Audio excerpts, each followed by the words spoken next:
Alright, today's video is a very boring collection of data on this bike right here, the Tasaca T500 V58.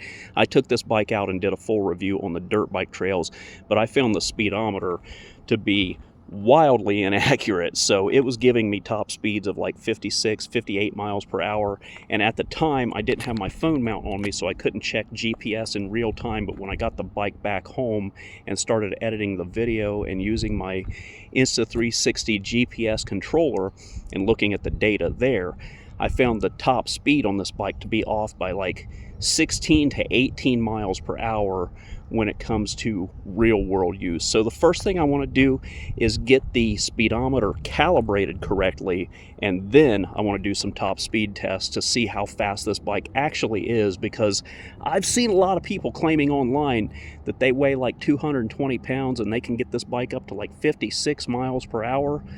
In my testing so far, and I don't want to call anybody liars, but in my testing so far, I weigh 190 and I've been able to get this bike up a little over 40 miles per hour on flat ground. So we're going to test all of that out today and put all the rumors to rest and see what it can actually do. All right, so I just want to get a baseline for how far off the speedometer is, and it's set as default settings now. I watched another guy's video on how to calibrate this, and I can't remember what his name was, but I'm going to put his info on the screen right now, and I'm going to put a link to his video in the description because I believe in credit where credit is due. But here we go. I'm going to take off in just level 1. And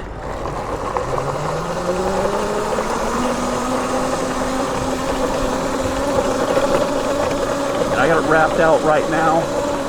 Level 1 is reading 18 on the built-in speedometer, 19 on the built-in speedometer, 20 and 16 on GPS. Yeah, it's reading 19 and 14, so that's off pretty far. Now what this guy said to do was you go into your P06 setting, and this is set at 27. We're going to take it down to 21. He said do 21 or 21.5. And that should make the speedometer a lot more accurate. We'll start with 21.5. I think that's where he's settled on. 21.5 right there.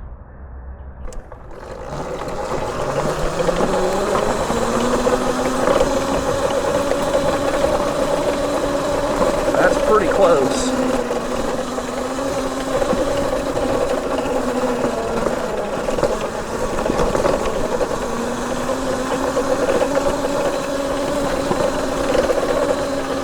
Yeah, that looks pretty spot on right there. So with that, we can take it out on the road and do an actual real speed test with it. I'm getting, it's within a mile per hour accuracy between GPS and the built-in speedometer. And GPS can take like a little bit of a delay sometimes. So let's go out to the pavement. All right, so now here's the downside of this testing. I live right next to Bellefontaine, Ohio, which is, their bragging rights are that this is the peak of Ohio. So it's a giant hill, pretty much as far as the eye can see. Every road around here either has an incline or a decline. There are no flat, straight roads that I can park close to, that I can get this bike to, that weren't heavy with traffic. So this is the best I can do. There's going to be a little bit of a downhill grade and then a little bit of an uphill grade coming back, but I think it should be enough to prove what kind of top speed we can get out of this bike.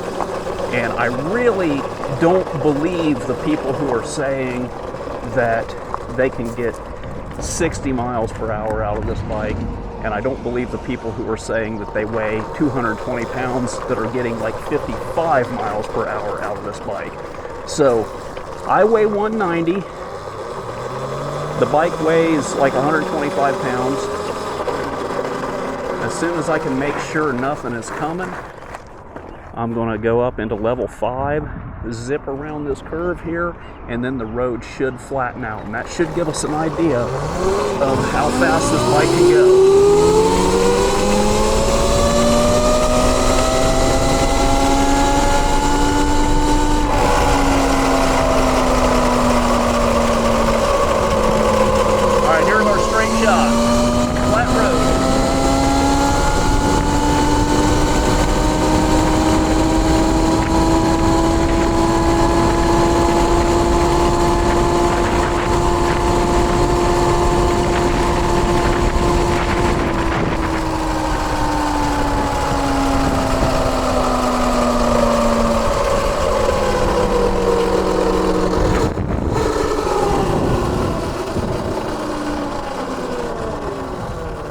I saw 45. Let's head back the other direction.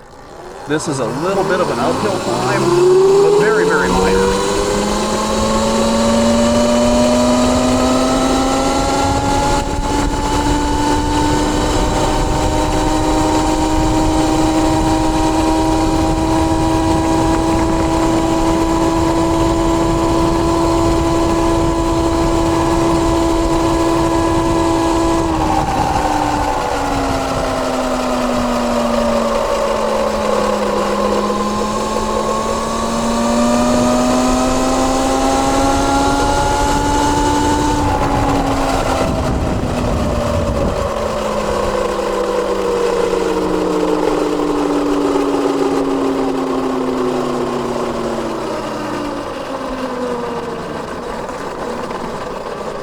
Okay, so yeah, this bike is fast.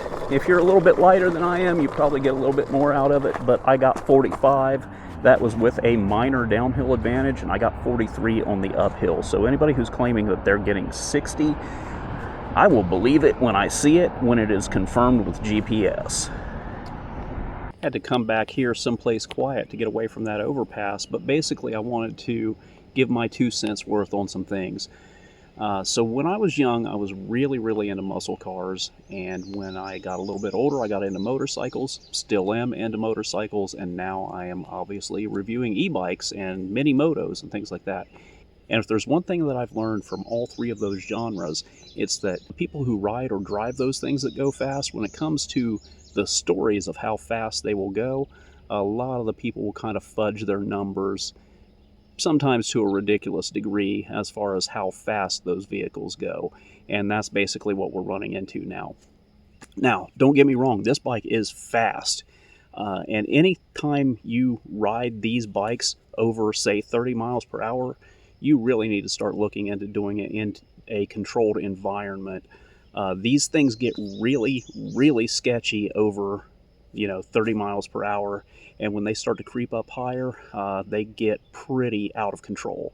I was doing that on pavement in a straight shot with little traffic around, and even that was a bad idea.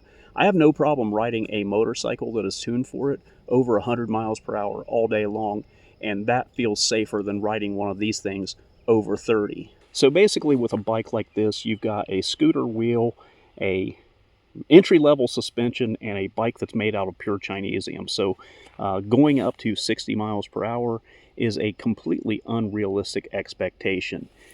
Anytime you go up over 30, you really want to make sure you're doing it in a very controlled environment. I'm not trying to piss on anybody's parade with that. I'm just being completely realistic. The people who are claiming that they're getting 61 miles per hour out of this thing, they're probably looking at the built-in speedometer, which was way off in its calibration.